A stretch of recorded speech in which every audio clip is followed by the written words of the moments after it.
Hello, happy Sunday. Good morning, beautiful people. It is so good to be here with each and every one of you as we gather together on this Sunday morning to celebrate the magnificence and significance of God in, through, and as us. If you've never heard that, hear it and embrace it today. You are the magnificence of God. It is expressing in, through, and as you. You are an individualized, particularized expression of that thing that we call Mother, Father, God. Let us begin, as we always do, with prayer. And so I invite you in this moment now to just close your eyes and take a breath in through your nose, out through your mouth, in through your nose, out through your mouth. And we affirm, I am here now. I am here now. I am here now. I am here now. I am here now. I am here now.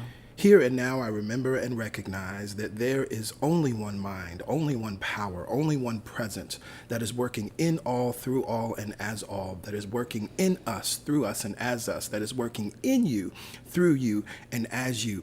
There is one love, there is one wisdom, there is one power, there is one intelligence that is working in you, through you, and as you. And it is right here now, for it is individualized and particularized as all things, as every star, as every planet, as every galaxy, as every molecule, as every blade of grass, as every insect, as every animal, as you and as me, as every cell, the trillions of cells that make up our human body. The presence of God is here. The presence of God is here. The presence of love is here. The presence of love is here. The presence of power is here. The presence of power is here. The presence of intelligence and wisdom are here. The presence of wisdom and intelligence are here, because God neither comes nor goes. God is always right here, right now. And as we have affirmed, I am here now, we are invoking our God name, the I am that I am. And so as we are here now, we must be one with God. We must be one of God. We are God's good idea.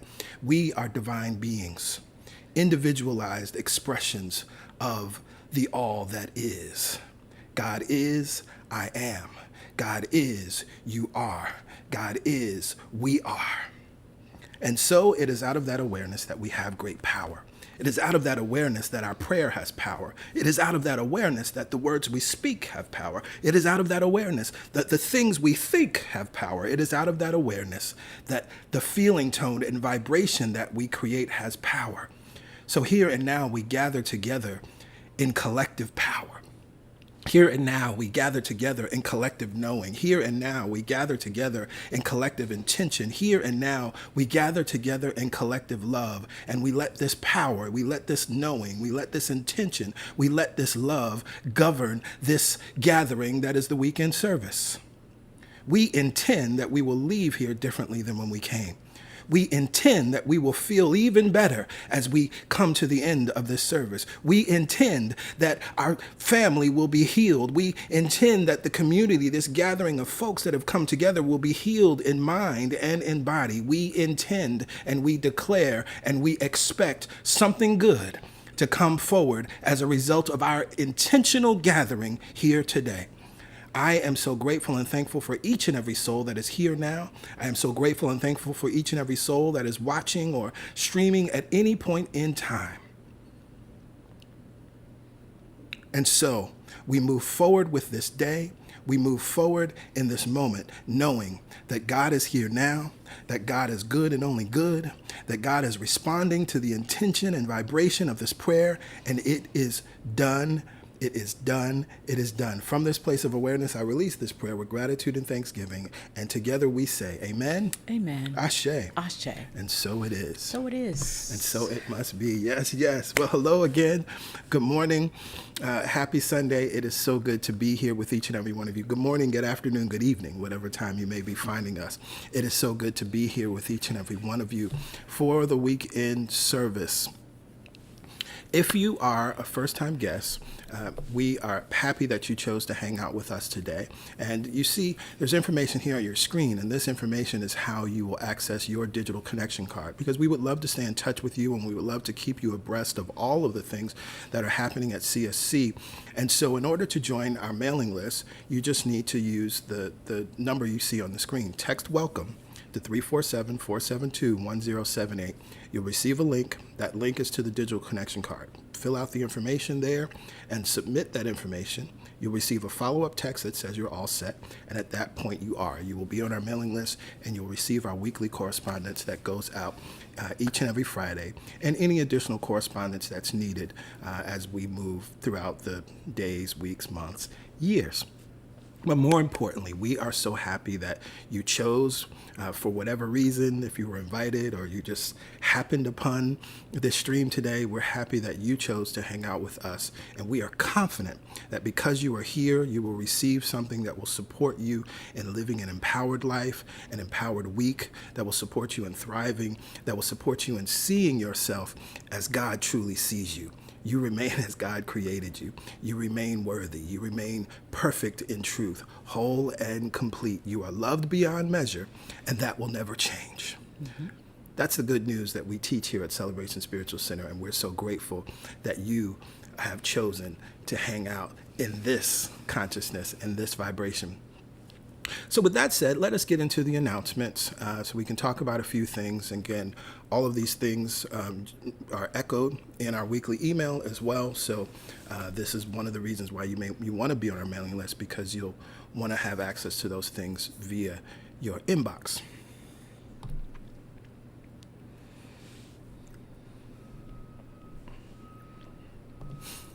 Well, the first thing we want to do is talk to you about COVID. We know that many of you are curious, and many have asked, have reached out to us at various times throughout the summer about in-person services. And so first, I just want to back up. Earlier this year in the spring, we had our annual meeting with our members and key supporters. And one of the things that we shared is our intention to potentially move to in-person services this year, and our desire was to do that in a very deliberate way, and to do that in sort of, I guess, short bursts, if you will. And so our first thought was that we would possibly do an in-person service once per quarter, and depending on how that goes, then we may move to once a month. All of that was conditioned upon what's going on with COVID, right? Now, what's going on with COVID is sort of subjective, right? And so it's important to understand what we think about as leaders and the position that we're in terms of Celebration Spiritual Center. And we can't really speak on why some churches are having in-person services or not, but part of that is important.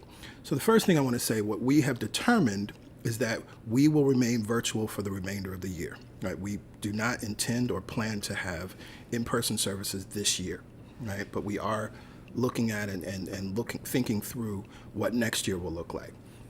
Now, one of the reasons why we are choosing to remain virtual is because we actually think that COVID is real, right? And we think that we are still in a pandemic. Now, why do I say that? Well, because we recognize all throughout society here in the United States, right?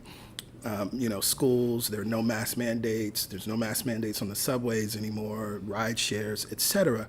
And so there's a picture that, COVID is over, right? People kind of talk about COVID in the past tense. The reality, of course, is that thousands of Americans are dying every week from COVID. That's still the reality. Mm-hmm.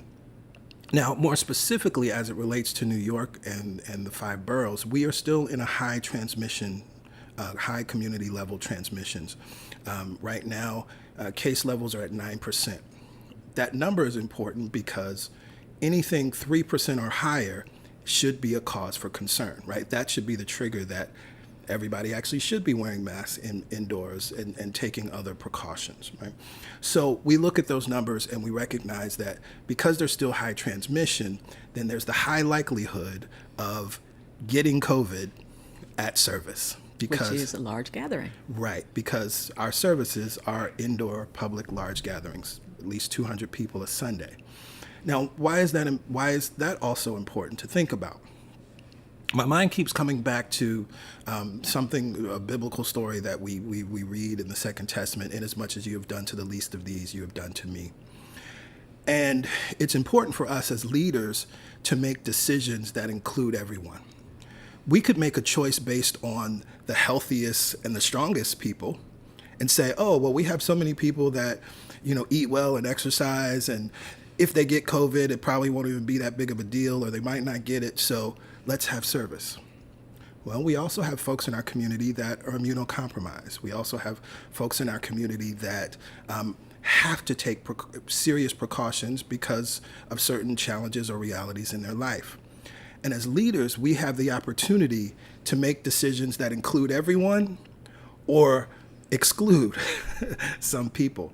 And so what we're choosing to do, it also reminds me of the parable of the lost sheep, right? Where the idea of the shepherd leaves the 99 to go after the one, right? And I think these are spiritual principles that are rooted in our mission and purpose to embody unconditional love.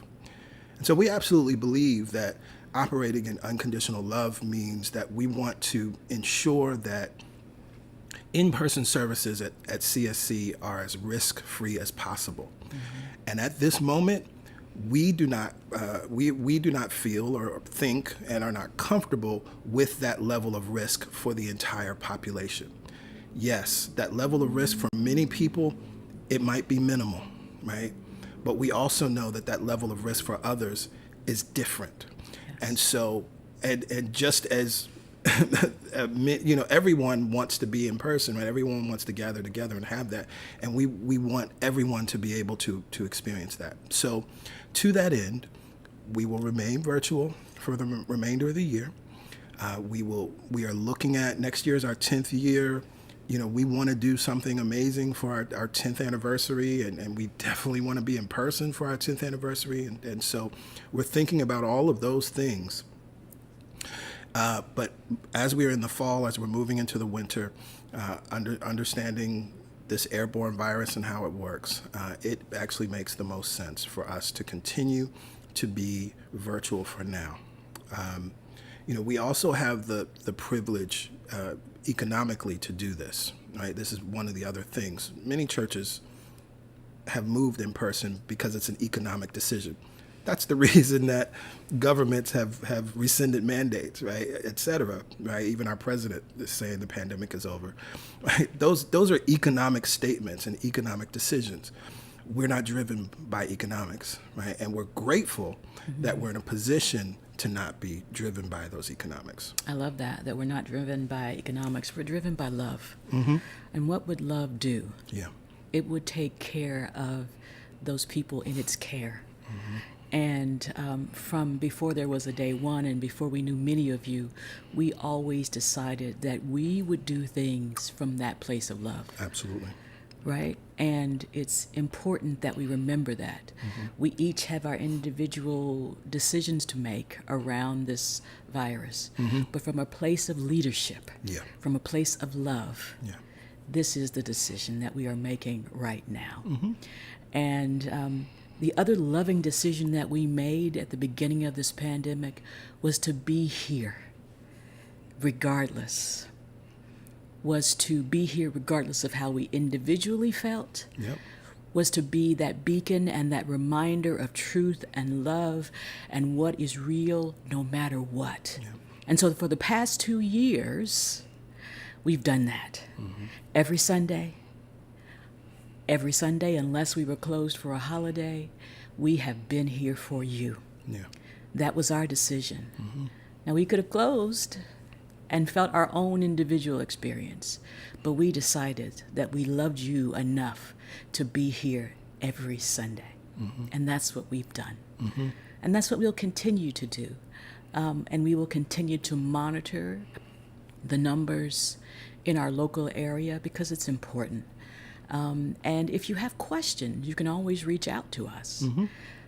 It's important to know that we are on top of it, as we always are, and we will continue to monitor. But more importantly, we will continue to love you enough to keep you as safe as possible. Absolutely. And the last thing, and this is equally important, when the time comes to prepare to begin opening, that is going to be a large undertaking and will require a lot of volunteers. So for those of you who are missing service, for those of you who can't wait for us to open, I encourage you to be prepared to volunteer, because we're going to need that. That's the only way we're going to be able to fully and completely open, right? And continue to stay open, right? Because that's the other thing. We want to make sure that when we open, that's also sustainable. So please, when the call comes, right, and we'll do another survey and do other things, but when the call comes, please be prepared and ready to serve. Because in-person services don't happen without a host of people. We have about, I think it's at least 30 volunteers at least per Sunday previously, and I think we're going to need a little more than that when we think about moving forward. So that's the other thing that's very important. If we don't have the volunteers to open, we won't be able to open as well. So that all goes together. It all goes together. And we are looking forward to that time when we can gather together. We're looking forward to 2023, which is the 10th year of Celebration Spiritual Center, and being able to celebrate that powerful milestone of a year in person. Right? So we'll share more as more needs to be shared and as new information comes. But we want to make sure that we keep you all abreast of our thinking and understand what has led us to our current decision, and so you can plan accordingly as you think about the remainder of the year.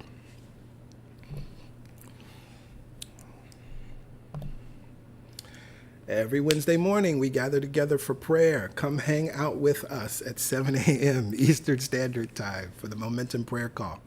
The Momentum Prayer Call is a wonderful opportunity to tap into the vibration of prayer.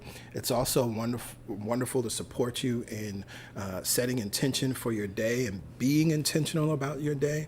With prayer, we share a reading, and after that reading, we pray. Either one of us prays or one of our prayer champions lead us in prayer. That prayer is recorded, so you have access to that prayer at any time, 24/7. You see the playback number there. You can call that number, enter the access code, and listen to this past Wednesday's prayer. If and when you're on our mailing list, you will also receive a link in the weekly email. That's a link to listen to the prayer online. We are happy to continue to support this offering and have this offering because we are a church that's founded in prayer. I've mentioned it many times. It's important. It comes back to me every time I look at the fact that this phone number, and it's why we haven't changed it, is the number we established for our prayer call before CSC existed. When we were in the early stages of prayer around CSC, before we had a location, before we had our full launch team, those who had committed to CSC, absolutely, we gathered together in prayer using this same phone number. And so the vibration by which this prayer, I don't know, it's sort of like, I'm thinking about this now, but it's sort of like, sometimes people pass down family Bibles, and there's an energy when you have your grandmother's Bible and you see her notes or which Psalms she may have highlighted. And it tells you something about her life and her thinking. And so I think that this is a well-worn space of intention and vibration and absolute knowing. And so when you jump on this call, you're tapping into prayers that have been prayed since 2012. Since 2012. It's so amazing. So amazing. So we encourage you to join us for the Momentum Prayer Call. And it's very short, very easy, but it will set you up for an absolutely amazing day. Now, if you have a prayer request, you can send that prayer request to prayerchampions@celebrationsc.org. We will hold the truth and know the truth with you, standing with you, knowing that good is coming out of the situation, even though on the ground we may not be able to see it. We remember and recognize that our life and our universe is a cosmos, not a chaos. And although we see chaos with our eyes, we close our eyes to the external and look within so that God, Source, the divine, can guide us. And we are happy to stand in that knowing with you. So send us your prayer requests. And also, as your prayer is answered, by all means, send us your praise report, prayer praise report. Send that to us and let us know about the good that is taking place in your life or the life of your friends and family. October 16th is the third Sunday, and every third Sunday we gather together for the God Talk. The God Talk happens after service at 1 p.m., and it is your wonderful opportunity to ask questions. Depending on the sermon series, you may have questions based on a sermon or something that was said or something that was taught. You may have questions about New Thought, metaphysical principles in general, how to apply them to your life. You may feel stuck. You may be going through something, moving through a challenge, and you want to know how to best apply these principles to the conditions of your life. PY and I are here to happily and lovingly answer those questions. We have always believed, and this was created from the inception of CSC, that there needs to be a space to ask questions. That's one of the things that other religious circles don't allow, right? And at the God Talk, no question is off limits. We talk about everything. We've covered everything under the sun, and we'll continue to, because this is part of our loving service and a loving offering of CSC. So we encourage you to join us. As we are virtual, this is happening on Zoom, and so the link and password is shared via email.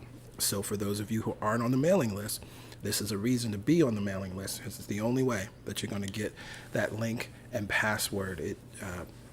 And once you have that, then you can join us anytime on the third Sunday for the God Talk. We look forward to sharing with many of you. And it's also a wonderful opportunity because it's one of our opportunities to get to see you all as we're connected via Zoom.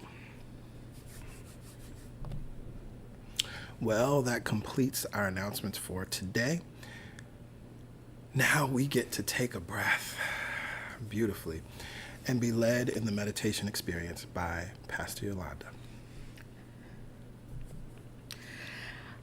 Yes. It is a new month. It felt like it came quickly, but I'm super excited to start out the month with the affirmative thought, I rest in God.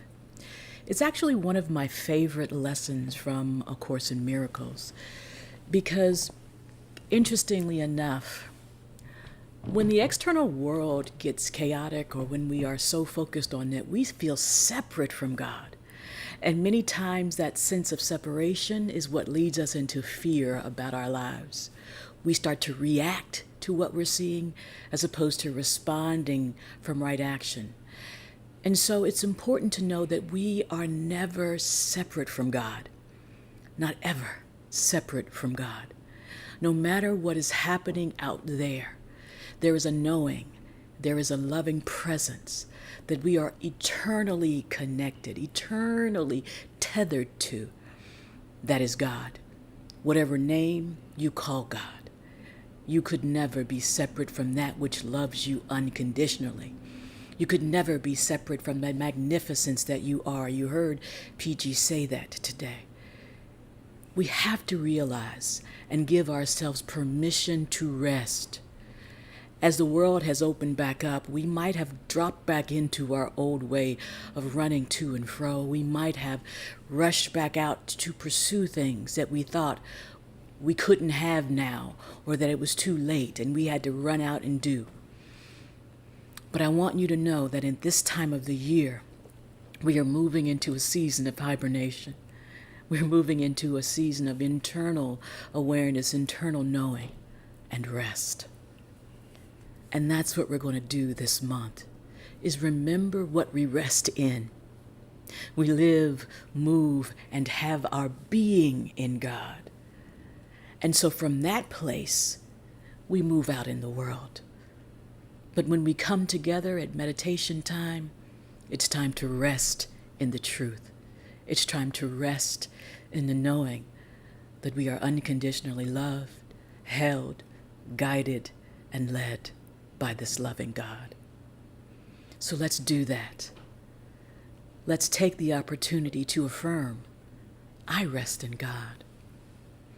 That no matter what decisions I have to make, I can rest in the knowingness that there is an eternal intelligence, an infinite intelligence that knows more than I could know, that views life from the highest perspective, that views life from the most enlightened, loving perspective, that is here to guide me, and I can rest in it. So let's prepare ourselves to do just that.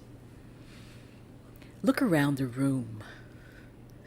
I love this image that we are seeing, the beautiful field, the gentle breeze, and we get to know that we are held, no matter the season in our lives, by this loving God. So as you look around the room and take it all in and notice where you are physically in your room, in your home, remember that you are safe and that you rest in God. Remember that there is nothing preventing you from feeling this love. Remember that everything is held in consciousness right where you left it. And remember that all we have to do is rest and restore ourselves and be led by this loving presence. So, go ahead, find a comfortable seat, allow your palms to rest nice and easy on the tops of your thighs, and let's align our body. Let's check in with ourselves from the inside, aligning the ears over the shoulders, shoulders over the hips. And as you settle in to this place of safety and love, go ahead and close your eyes. Drop in and notice yourself from the inside.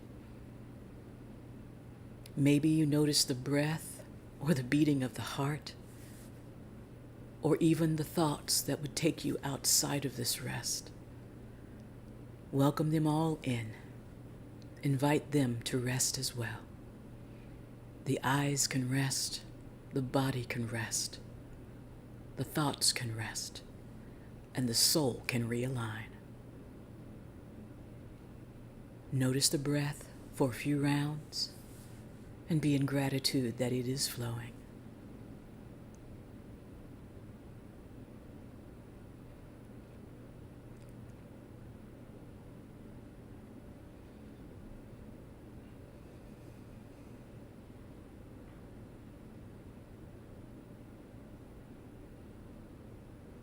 Just as our breath is flowing, it means that we also have our presence in God. Just as our heart is beating, it means that we have our beating heart within the heart of God. And now, let's take conscious control of the breath and send it and the rest that follows into the feet. Notice the feet that have carried you this week. Notice them, be in gratitude for them, and now give them an opportunity to rest. Relax the feet.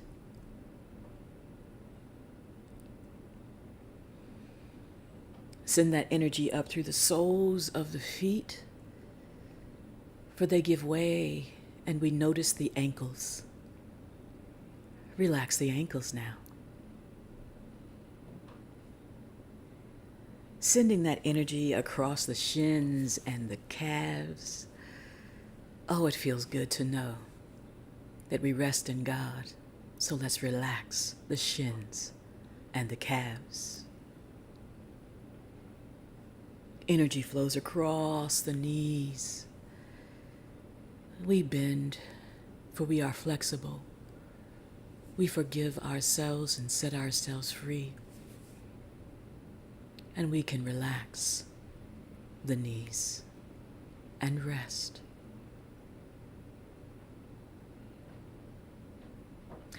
Energy flows across the thighs. We notice how they feel underneath the palms. We notice the hamstrings as they lightly touch against the surface wherever we sit. We notice the glutes. Relax the thighs, the hamstrings, and the glutes.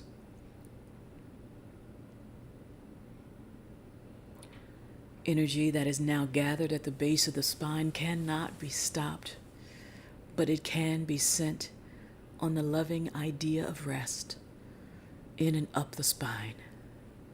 So we allow the energy to flow in and up, up, up, up, up, and out the crown of the head.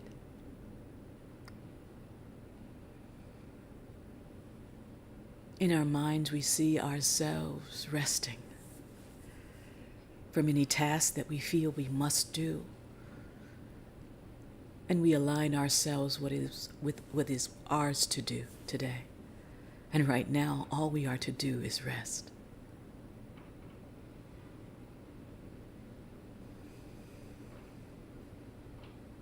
We notice the breath. We notice the energy that is above us. We connect them and send them back down through the crown, across the third eye, down the throat, across the shoulders, down the arms, out the fingertips.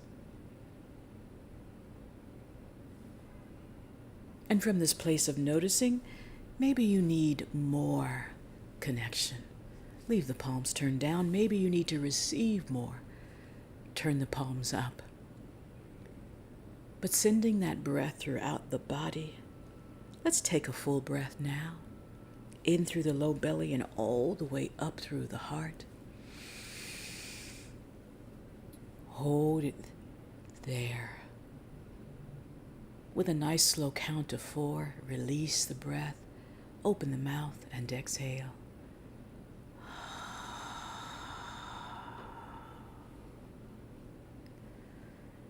Sending that relaxation again in through the low belly all the way up through the heart. Hold it there. Open the mouth. Relax the jaw. Relax the body. Release the breath.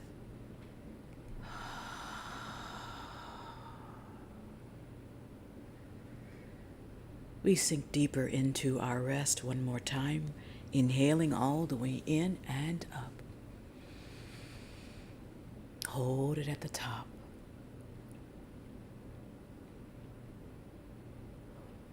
Release the breath. Completely relax the body and settle in.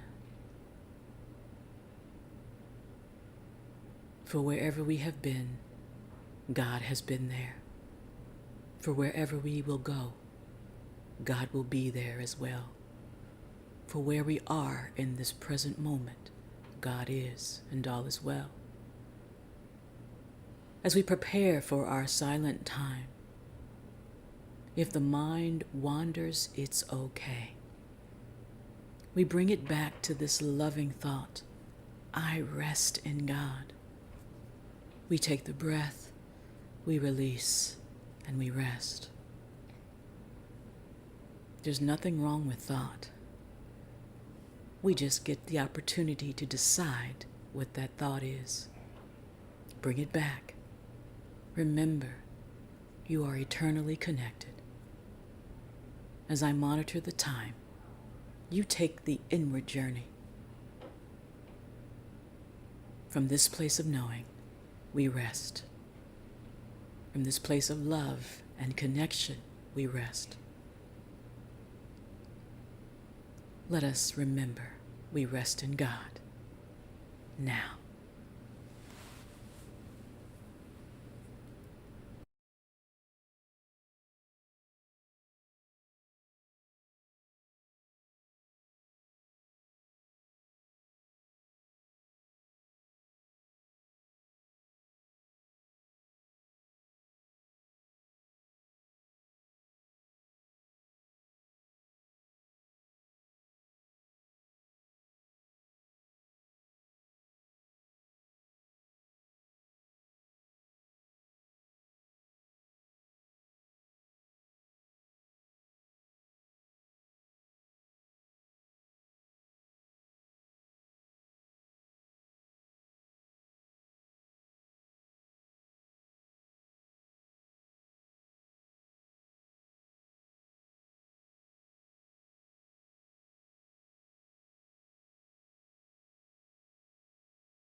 With our eyes still closed, we ask for rest today, quietness unshaken by the world's appearances.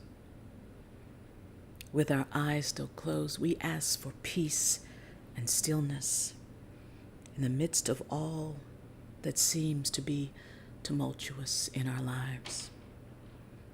With our eyes still closed, we ask for safety and for happiness. And with our eyes still closed, we remember that we receive all of those things simply by saying, I rest in God. Let us bring this time of rest back with us. Let us remember that throughout the week, when life feels chaotic or frenetic, we can just close our eyes and return here in our mind, in our physiology, and rest in God. Let's bring that experience of rest back with us now. If the palms are turned up, go ahead and turn them down, making that gentle contact with the thighs again, elongating the breath again. And from this place of connection, inhale, draw the shoulders up by the ears. And exhale, release the breath as the shoulders relax back and down. Inhale, draw the shoulders up by the ears. Exhale, release the shoulders back and down. Last time, inhale up. And exhale, nice and easy. Release the shoulders back and down. Now bring the palms together at heart center. Bow the chin towards the fingertips. And just pause there, noticing the breath that's been flowing this whole time. The breath that has slowed down enough to realize that we are at a resting place in our body and experience. The breath that accompanies us on our journey. Go ahead and nice and easy, flutter the eyes open. Nice soft dristi or nice soft gaze. No strain on the eyes, no strain on the experience, for we are rested. Inhale, raise the chin, raise the gaze, and release the breath. Namaste.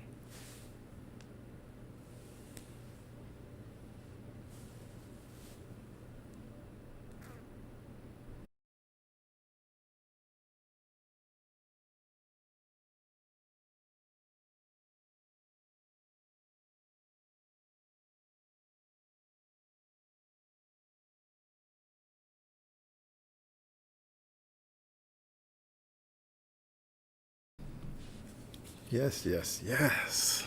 I rest in God. It's going to be a good month, y'all. Looking forward to continuing with the meditations.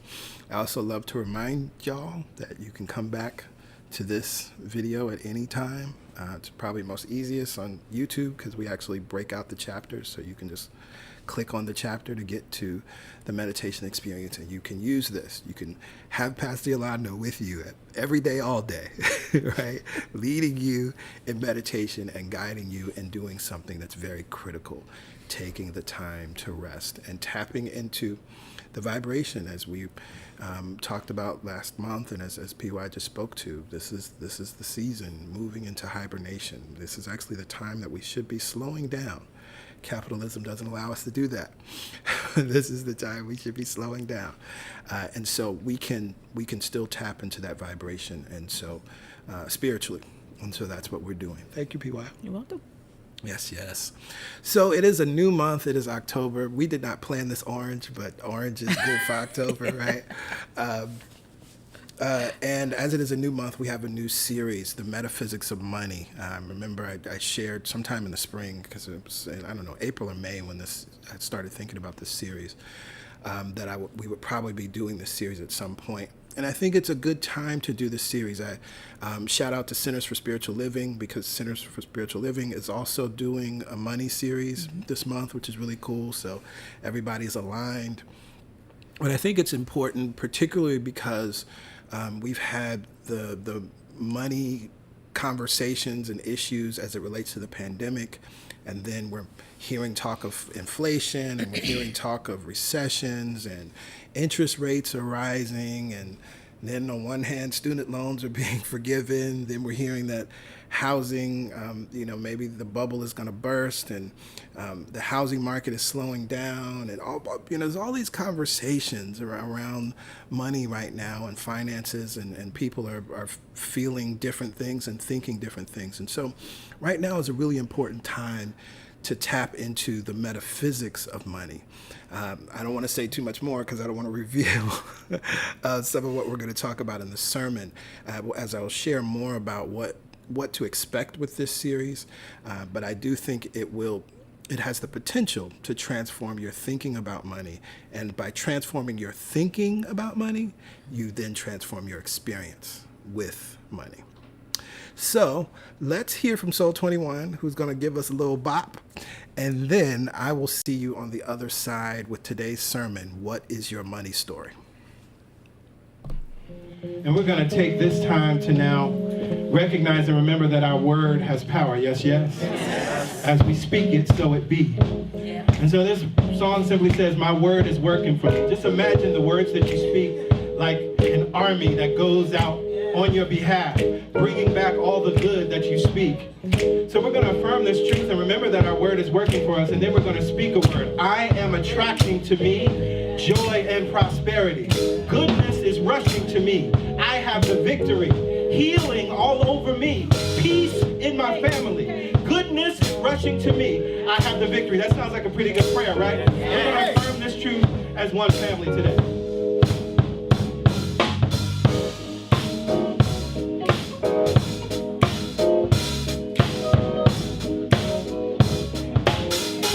Soul 21. My word is working for me. My word is working for me. My word is working for me. My word is working for me. My word is working for me. My word is working for me. My word is working for me. My word is working for me. My word is working. My word is working. My word is working for me. I am attracted to me. I am attracted to me. Joy and prosperity. Joy and prosperity. Goodness is rushing to me. Goodness is rushing to me. I have the victory. I have the victory. Healing all over me.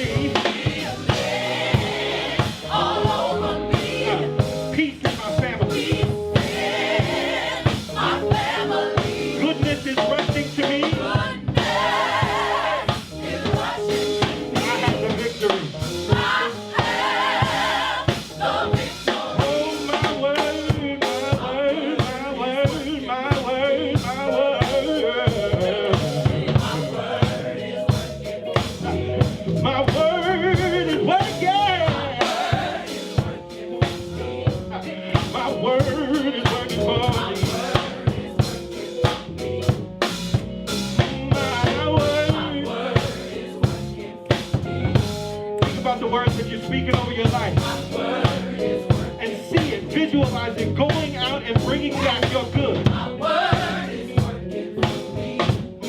Every day and every way. Now we're going to speak that word. I am attracting to me. I am attracting to me. Joy and prosperity. Joy and prosperity. Goodness is rushing to me. Right now, I have the victory. I have the victory. Healing all over me. Peace in my family.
Yes, yes, yes. Prosperity all over me, all over me, all over me.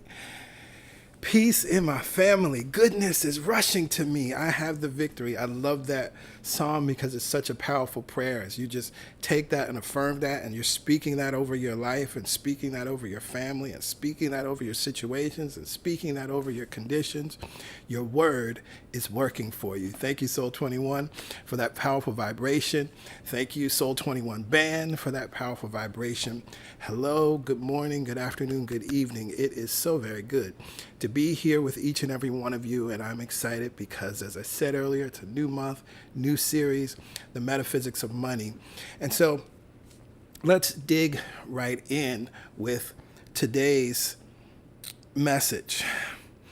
As I was preparing for this sermon, it kind of made me really reflective. I started to think about a lot of different things, and particularly I was really thinking about my own experiences with money, my challenges with money, my new experiences with money, and new expressions of money. And one of the things that came back to me, my mind went back to 2010.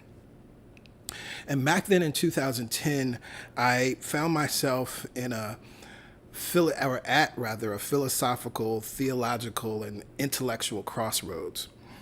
At this point in my life, I had fully embraced New Thought. I was all in on New Thought, and was happy to have found the spiritual path that I could articulate that was my path. Because prior to that, I just called myself spiritual. I didn't have sort of a container to express from and live from, and I was looking for that. And so I was grateful to find New Thought and be in the place that I was in. But digging deeper, particularly I think because of my seminary training, and looking at lots of different teachers, and looking at my own church at the time, and looking at those that I considered my mentors and ministers that I looked up to, I started to see that there were sort of two diverging paths within the movement, right? Now, one of the paths was a little more flashy, right? One of the paths emphasized the acquisition of things, right? One of those paths, it was about getting the money, it was about getting the cars, it was about getting the stuff.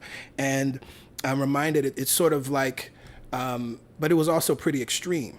And it was sort of like what Eric Butterworth describes in Spiritual Economics when he writes, many books and courses by teachers of truth emphasize how-to techniques for demonstrating money and possessions and jobs and success.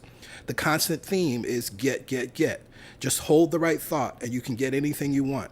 And the grossest level of materialism is reached when truth groups are led in singing prosperity songs in which the refrain affirms money, money, money. Now, we just heard Soul 21 sing a prosperity song, but of course it has a very different vibration. And so I recognized that was one path. That was one very clear path. And what was interesting for me at that time, being a member of Sacred Center New York, many guest teachers would come to speak at Sacred Center New York, and I got to see those two paths very clearly, very up close. Many times I got to interact with those guests once I became a member of the board, and we would take them out to dinner or breakfast, etc. And you could see there were a lot of people that were on this one path, but then there's another path, right? The other path seemed to emphasize oneness and affirmative prayer and meditation and spiritual practice. But sometimes it also lacked the emphasis on the acquisition of things, right?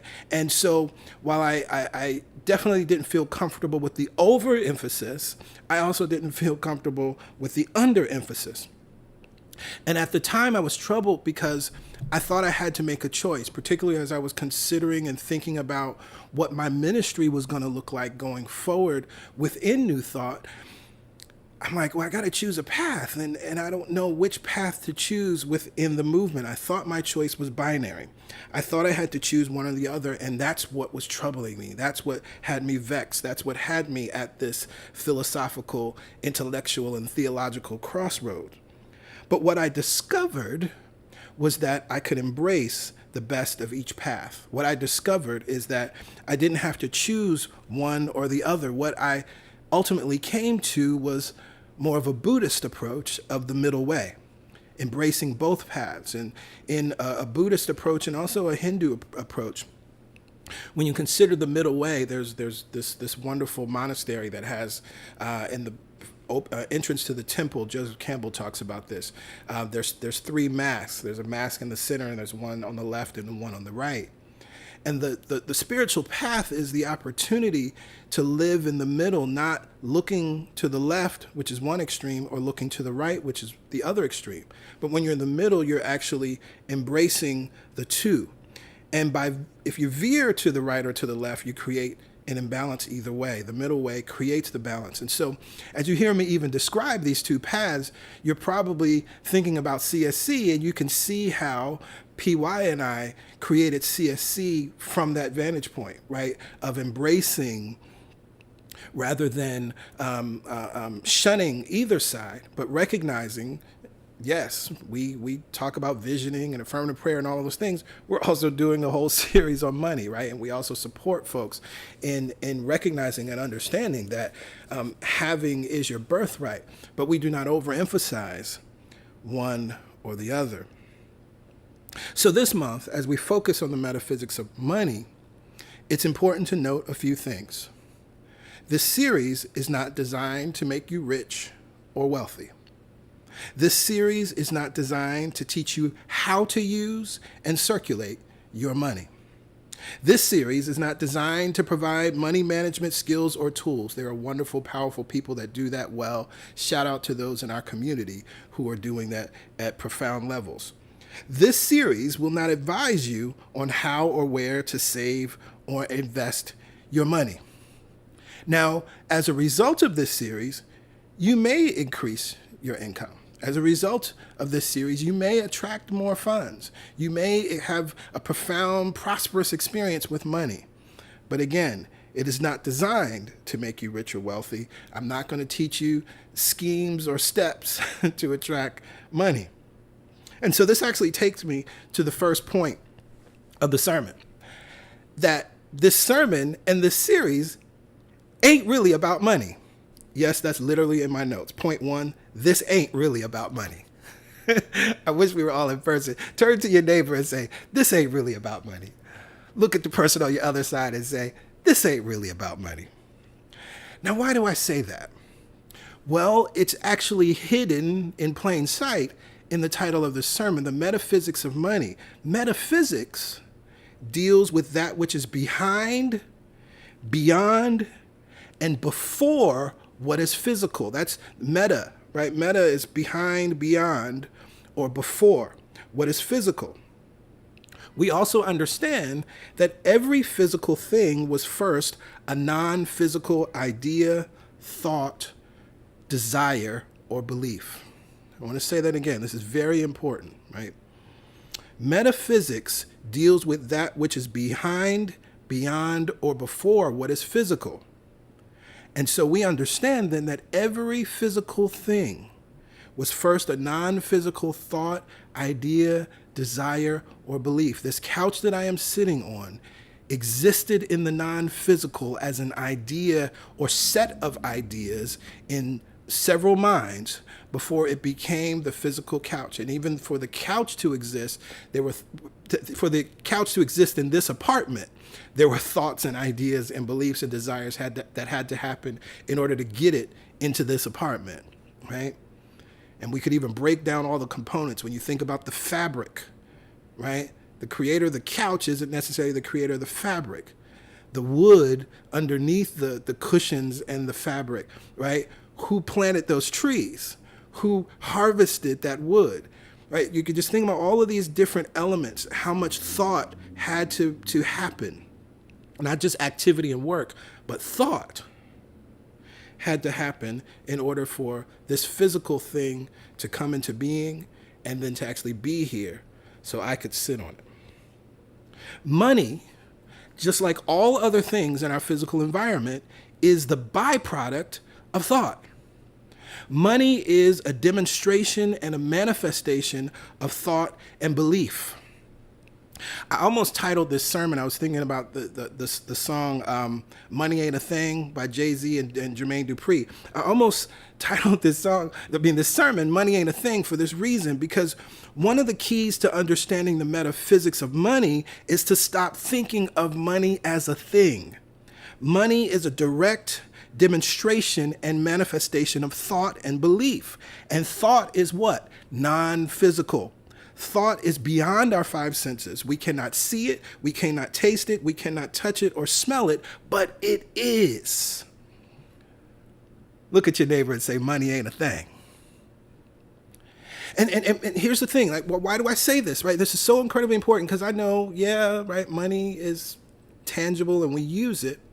What's actually beautiful in this time-space reality that we live in, we don't use cash nearly as much as previous generations, right? I can go weeks, probably even, a month or more without ever actually using cash, right? Usually PY and I, if we need cash, we're asking, hey, do you have cash? Right? No, all right, I'll go to the ATM. We don't carry cash. There was a time, though, and this is particularly for me, when I first moved to Brooklyn. Brooklyn was like the cash-only borough. Anywhere you went in Brooklyn, you had to have cash, right? So many places did not accept cards, and you just knew that. That's a thing. You go into Brooklyn, you go in a restaurant in Brooklyn, you need to have cash. You go into almost any store that's not like a major store, a major department store, you needed to have cash. That's changed here in Brooklyn, right? I walk out and just pay with my watch, right? So we recognize that first, as we are in a almost predominantly cashless society, right? We recognize that money is not about a physical thing. But we recognize, okay, well, right, behind that are some numbers in our bank account, again, which are just numbers.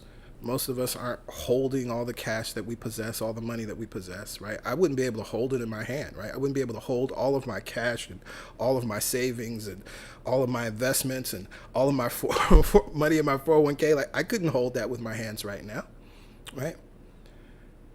But what's most important is to understand that if money is the byproduct of thought, ideas, and belief. And so to understand money and to even make changes around our money, we got to go to this cause, right? This space that actually creates money, this place where money is really governed first. And that's why I say this is not about money management or tools, because that's important in the physical realm, right? If we were talking about the physical experience or aspects of money, then that's what we would need to be doing on that side. But because we're talking about the metaphysics of money, we're talking about the thing that precedes it becoming a physical thing or a physical experience, right? That physical experience could be Apple Pay on your watch, right? It could be swiping your card, but there's something before that. Now, a text I love, I've taught classes using this text. If you want to go out and buy a book to support you in this series, I warn you, it'll knock your socks off. You got to be ready for it. Money is My Friend by Phil Laut, L-A-U-T. And one of the principles that he teaches is all human wealth is created by the human mind, right? There are four laws that he teaches that we have to understand. And this is where it begins, which is, again, New Thought Principle 101. In the Kabbalion, the first principle you learn is all is mind. Because you got to understand that everything comes from the non-physical realm of thought, idea, belief, desire. All that realm of life is where everything comes from, because then that will help you as you're seeking to demonstrate and manifest anything. All human wealth is created by the human mind. Now, for me, one of the great gifts of my life was choosing a life coach whose focus was using the lens of money for transformation. Now, when I first started working with this coach, or before I started working with this coach, actually, I attended a free workshop that was held at the old East West Books on Fifth Avenue.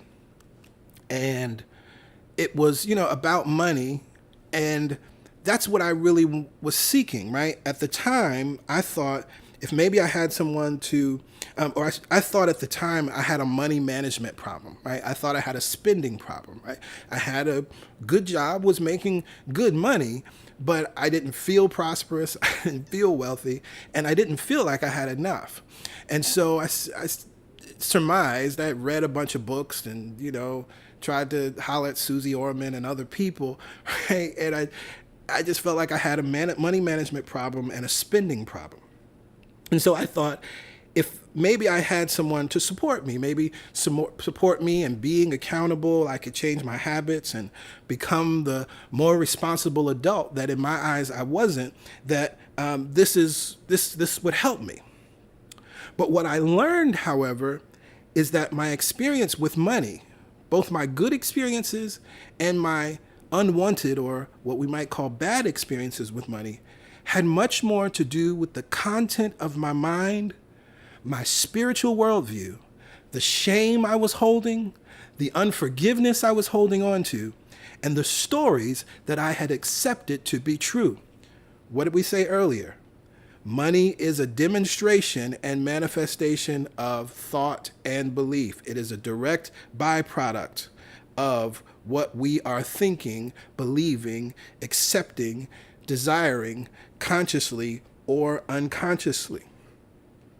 And so what was beautiful is money is where my pain point was, right? For some people, it might be your weight, right? That's your pain point. And so that becomes the lens. But you're going to find that the content of your mind, your spiritual worldview, shame you may be holding, unforgiveness, and stories that you accepted to be true are going to have to be addressed, right? It may be that you're just having bad relationship after bad relationship, and you're like, I want to learn how to attract someone that will actually love me. And what you're going to find is that the content of your mind, your spiritual worldview, the shame you're holding, the unforgiveness you're holding, and the stories you've accepted to be true are the things that you're going to work on, although relationships were the lens that you entered into. And so, again, I'm so very grateful that I had this gift of working with a coach who used that lens. It was almost kind of like a gotcha. And then all of a sudden, we're doing all this other work.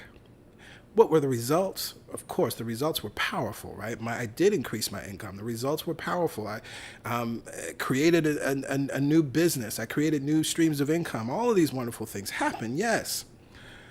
But these stories that I accepted to be true, one of those stories that I accepted to be true that I wasn't aware of consciously, but this story had no factual basis, is that I created this ceiling on my earning. And one of the reasons, one of the ways that I had done that, unconsciously, I held this belief that if I succeeded beyond my father, I was somehow diminishing or dismissing him and his accomplishments. And also recognizing things that he may have wanted to do that he wasn't able to do. Somehow I unconsciously thought that I would be outshining in some way. And that was literally holding me back. That was literally an unconscious, invisible ceiling that I had created. And it seems absurd, even as I was writing this in my notes and even as I was talking about it, it seems so absurd because one of the things that my father says to me so often, he's said this to me since I was a child and I didn't understand why he was saying it. I didn't understand until I became an adult. He would say to me often, "You're my son in whom I'm well pleased." And I thought he was just like quoting the Bible to me or something, right? But he wanted me to know that he is proud of me, right? He would say that often. And as adults, when we talk, one of the things that he says when he tells me that he's proud of me, but he also says, you've done so many of the things that I wanted to do. And that's sort of the path that inevitably parents, there's so many things that we desire to do. And actually our children, to some extent, are an expression of our desires. And many times they go out and do the things that we had desired to do. At one point, my dad wanted to move to New York and live in New York and live some of the life that I'm living now, right? And at one point, he thought and wanted to found a ministry, a church, right? And so we have these conversations all the time, and he's so proud to see in some ways, his own desires being lived through his son, right? And I am a part of him and he's a part of me. And so, there was no factual basis for this thing, but I had created this myth in my mind. And working with my coach, we uncovered it, we healed it, and it was like the dam was opened, right? And so part of that ceiling for me, I could never get, at that time, I couldn't get to six figures, and it just didn't make sense. I don't know. I was like, I should be making six figures now. I should be making six figures. I couldn't get there.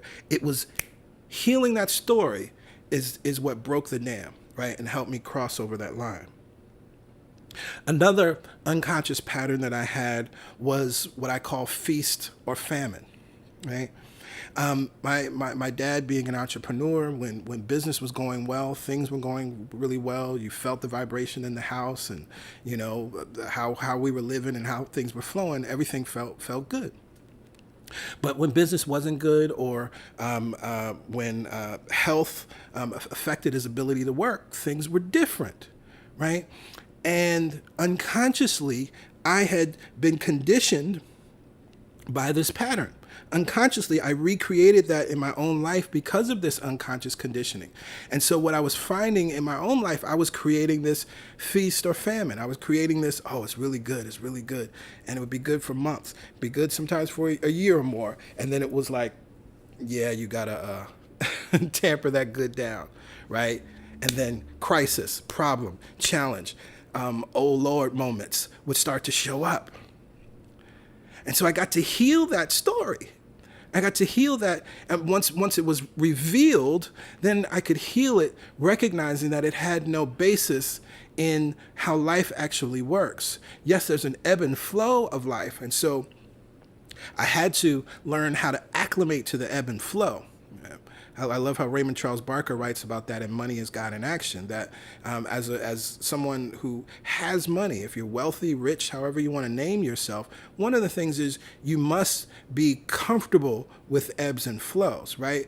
But that's because your consciousness of abundance is. So you're not focused on what you're seeing right now. You know that more is coming. All will be provided, more will be provided. So that was very important for me to learn to live in that space that PY would call the in-between. So hearing these just two stories from my own life and remembering these money stories, I ask you, what is your money story? Maybe as I'm sharing my story, it's even starting to bring things to your own mind. Excuse me. To uncover your story, you have to get curious. And I say curious, not judgmental, not mad, not sad. You must get curious. Excuse me one moment.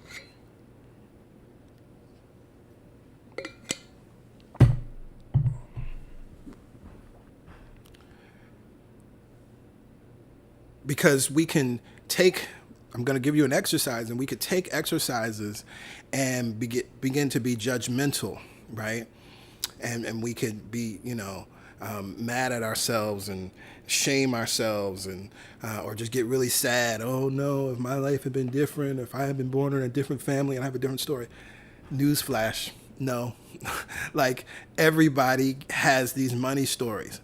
They look different, they play out differently based on your family, but everybody has money stories that need to be shifted or changed in some way.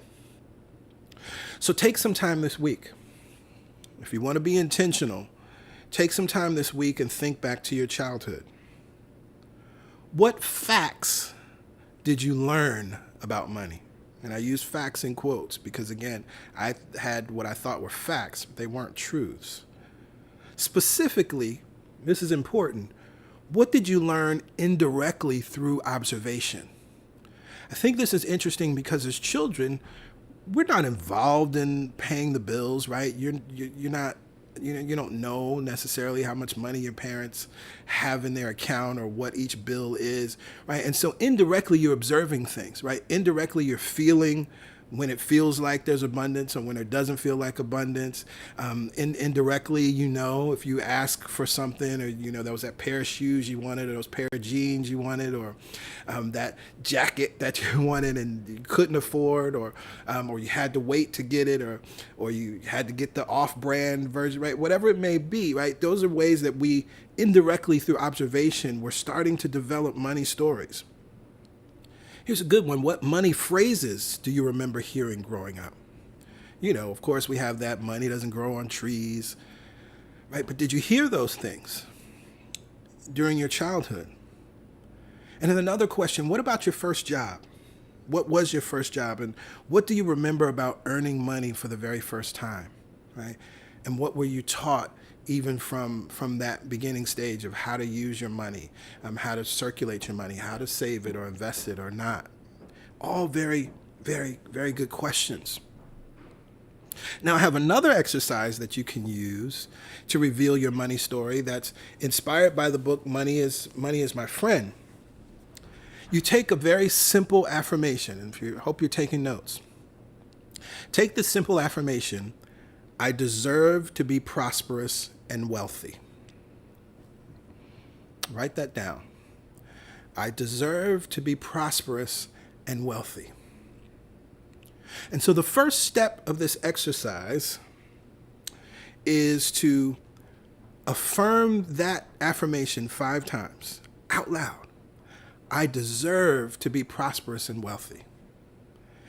And as you're affirming that 5 times, some of you are already having thoughts, right? But as you affirm that out loud, you will begin to think thoughts. You might hear yourself say, yeah, that sounds nice, but that's not really true. You got a bill due. It's the first of the month and you can't, it's at the beginning of the month and you can't pay your rent. I deserve to be prosperous and well. Your thoughts are arising. Write those thoughts down. Now, step 2, take that same affirmation, but twist it just a bit. This time by speaking to yourself rather. Greg, you deserve to be prosperous and wealthy. Use your name. Pay attention to the thoughts that arise. Right? Write those thoughts down. Greg, you deserve to be prosperous and wealthy. Well, Greg, no, you don't, because remember how you messed up before? Remember when you had that money and you mishandled it? Remember when you blew your credit card up and you couldn't pay the bill back? Remember how you messed up your credit? Greg, you deserve to be prosperous and wealthy. Observe those thoughts and write them down. Step 3, take the same affirmation, affirm it 5 times, but shift it just a little bit again. And now, instead of speaking to yourself, you speak about yourself. Greg deserves to be prosperous and wealthy 5 times. And observe your thoughts.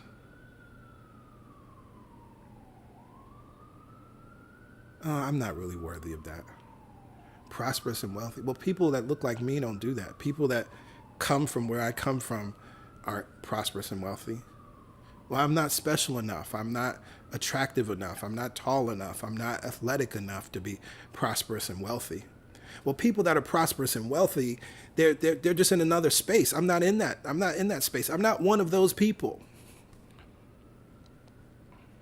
One of the things I recognize is a thought that's coming to me now, going through that exact process, right? I went through a process and I had to rebuild my credit and got my credit back to excellent credit. And, now I'm being offered all of these different offers because I'm in a certain financial standing and I have a certain level of credit worthiness. And I didn't think that I deserved those benefits. And I actually would say to myself, like, oh, I'm not one of those people. Meanwhile, I hadn't looked at, in this specific case, all of the benefits, all of the ways that having this card would actually benefit my life in a very specific and powerful ways. But I was pushing it away because I was saying, oh, I'm not one of those people. I was still holding the mindset of Greg who had made mistakes and messed up his credit. But Greg had healed from those mistakes and had excellent credit now, right? And so it's important we start to pay attention to these thoughts that are showing up. Greg deserves to be prosperous and wealthy. Pay attention to the thoughts and write them down. And so as you do that, you'll start to reveal what your money story is, right? You'll start to reveal what those beliefs, right? Metaphysics, before, behind, and beyond, right? The things that come before the physical experience of money, these are the things that are really governing the experiences that you may be having, good, bad, or indifferent. Now, my second point, this is only a 2-point sermon, and technically this violates proper sermon construction. But the second point will support you in another way of uncovering your money story. Write this down. Your God story and your money story are really the same story. Take a breath. I'm going to say that again. Your God story and your money story are really the same story. Now, you've heard me say it, you've heard me preach it, and I will continue to say it and continue to preach it. But the truth is that God responds to us, the content of our thought, and God becomes to us based and through us based on the content of our thought. Well, guess what? Money responds to us based on the content of our thought, and money becomes through us based on the content of our thought. Just like God, money is impartial and impersonal. Just like the rain falls on the just and unjust, money comes to the just and unjust. Money is not an indicator of righteousness, nor is it an indicator of wretchedness. It is simply substance molded by thought. What did I share from Phil Lott earlier? All human wealth is created by the human mind.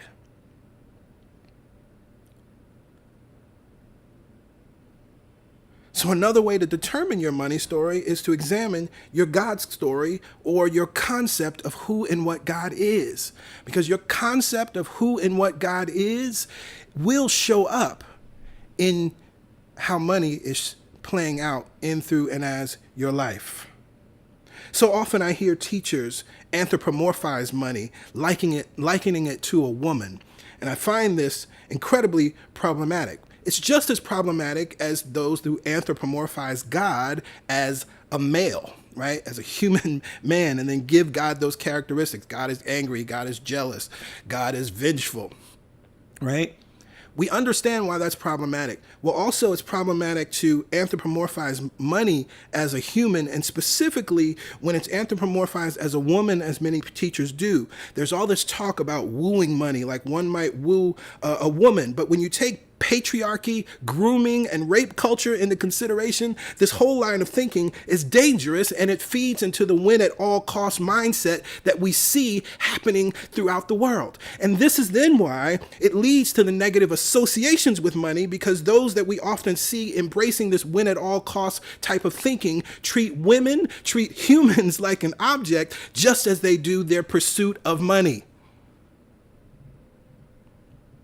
And so if you've embraced that thinking or that line of talk that has you talking about money like it's like a woman and you got to talk sweet to it and all of that mess, when you understand the patriarchal culture that we're living in, when you understand grooming and rape culture and how all of that works, it's the same conversation. And so if we have a God concept that also is thinking about God as a human that is vengeful, that is judging, that is condemning, that you're going to get in trouble with God, that you could displease God, that God can get so mad at you that it sends its son, has a son assassinated, then brings a son back from the dead, and then still some of y'all are going to be sent to eternal burning hellfire. Right? Then you're going to have shame and punishment and guilt showing all up in your money situation and your money story. It's inevitable. Because it's really the same thing and the same conversation. So what is your money story? Your current and past experiences with money are a response to the conscious and unconscious thoughts and ideas you hold or held about money. And there's no shame or blame here. I shared with you 2 ideas that I did not consciously know I held, but I also was feeling the pain and knew I wanted to change. I needed to change something. And thankfully, as those beliefs were revealed, I was able to heal them. Money is a direct demonstration and manifestation of thought and belief. The good news is, as Abraham Hicks says all the time, a belief is just a thought you keep thinking. And you can change your beliefs anytime. You can think a what? New thought. But first, you have to know what thoughts you're thinking, especially those unconscious thoughts. The exercises I shared with you today will absolutely support you in revealing that. Take those questions I asked you to examine childhood and thinking about the things that you learned through observation and indirectly, especially because, again, the child's mind makes connections that usually aren't really there, or more importantly, they just don't have the whole story, and they make connections without the whole story. The second exercise I gave to you is a powerful one, right? Using that affirmation and speaking from the different persons, right? First speaking I, then speaking to yourself, right? Then speaking about yourself. But finally, remember your God story and your money story are really the same story. There's no separation. Just as I had to realize as I was in that place of confusion and a crossroads in 2010, there's no either or, right? There's no binary choice. You can't be spiritual over here with this guy, so supposedly spiritual over here, and that has nothing to do with money over here and financially focused over here. Your God is the sum total of what you believe and hold to be true. Understanding and deeply embracing your oneness with God will transform your money story and your experiences with money. Releasing God from all human projections and characteristics will transform your money story and your experiences with money.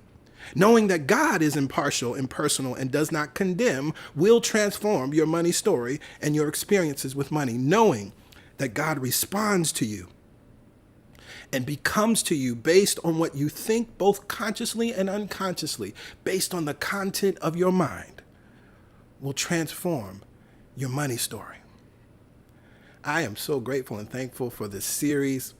We're just getting started, and we got 5 weeks, which is powerful. So we really get to dig in and look at and understand the metaphysics of money so that we can heal our money stories, heal our experiences with money, and experience the abundance that is. Not manipulate money, not find some get-rich-quick scheme. But it all starts with what comes before the physical, the metaphysics of money. That which comes before, that which is behind, that which is beyond what we can see, touch, taste, touch, and smell. When we do that, all will be well and continue to be well. To that I say amen, ashe, and so it is.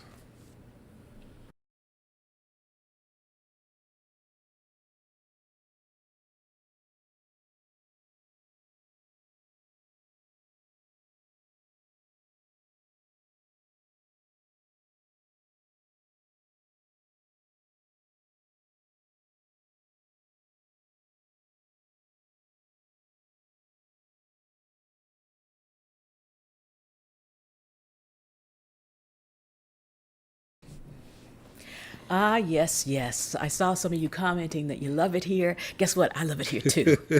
I love it here because when we first decided to say yes to this vision, we wanted to bring you things that you could actually use in your life, that could help you transform your life from the inside out, that made you realize I have the power to decide my story about money. I have the power to change my story about money. I have the power to let go of any story about money that is not serving me.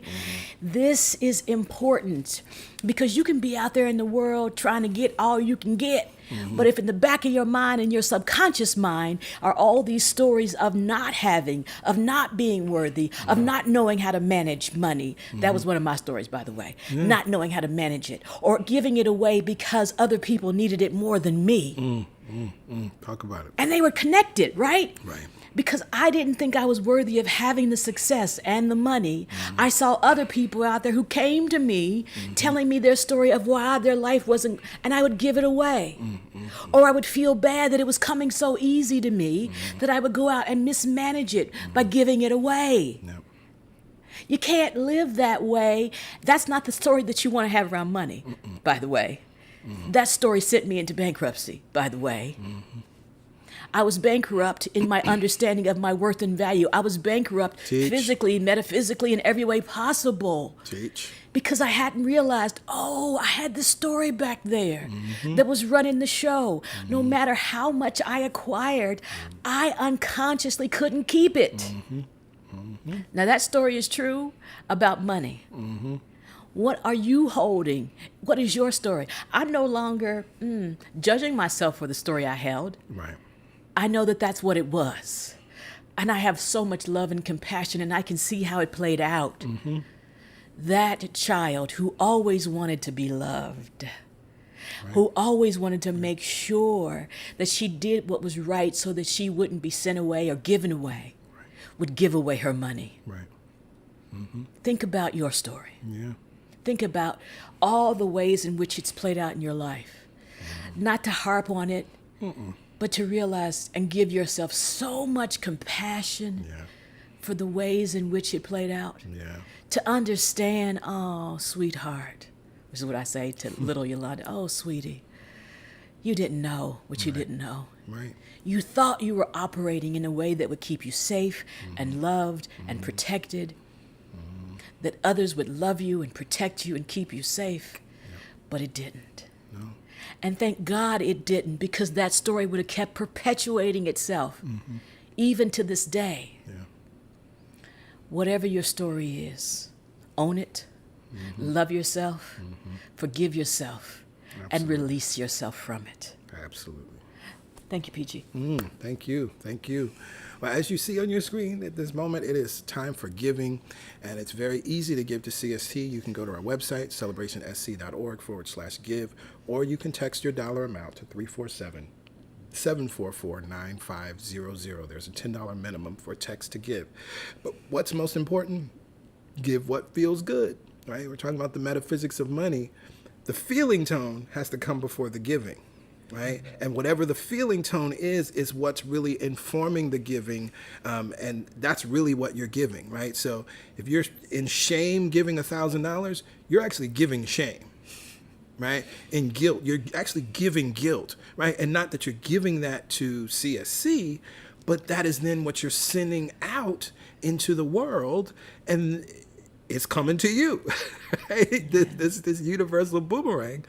Then more things to live in that guilt and shame vibration would come back to you. So our encouragement to you is erase all of that. Yeah, we're not trying to trigger your story. We're trying to help you heal from your stories. Exactly. And so if you have to start out small in order to do that, right, then okay, that's cool, right? But give what feels good. Find that joy number and give that joy number, because when you give in joy, when you give it in love because you love to give and you know that there's more than enough, when you live in that vibration, then you can affirm these words. All the money that I use. All the money that I use. Returns to me multiplied. Returns to me multiplied. In a never-ending cycle. Oh, in a never-ending cycle. Of increase. Of increase. And enjoyment. And enjoyment. To that we say amen. Amen. Ashe. Ashe. And so it is. So it is. So it is. Well, we are at the end of our service for today, and I'm feeling the fruit of the opening prayer, right? We declared and brought ourselves together and said we would feel differently and even better than when we came in, that we would heal. I'm healed. I don't know about y'all. And I'm expanded, and I hope you are too. And so let's take this. Let's take this out into the world. Let's take this out into our day. Let's take this out into our week, right? And live consciously, live affirmationally, live intently. Join us on Wednesday to continue the momentum with the Momentum Prayer Call. And if we don't see you on Wednesday, then we will be back here together next Sunday at 11 a.m. as we continue with our series, The Metaphysics of Money. I was going to say of Monday. The Metaphysics, that's interesting. I could teach the Metaphysics of Monday. There's vibration there. Anyway, but the Metaphysics of Money. And we continue with our meditative thought for this month, I Rest in God, which I'm excited about. More importantly, enjoy your day, love yourself, love each other, and let's continue to thrive and live an empowered life. Bye for now. Bye for now.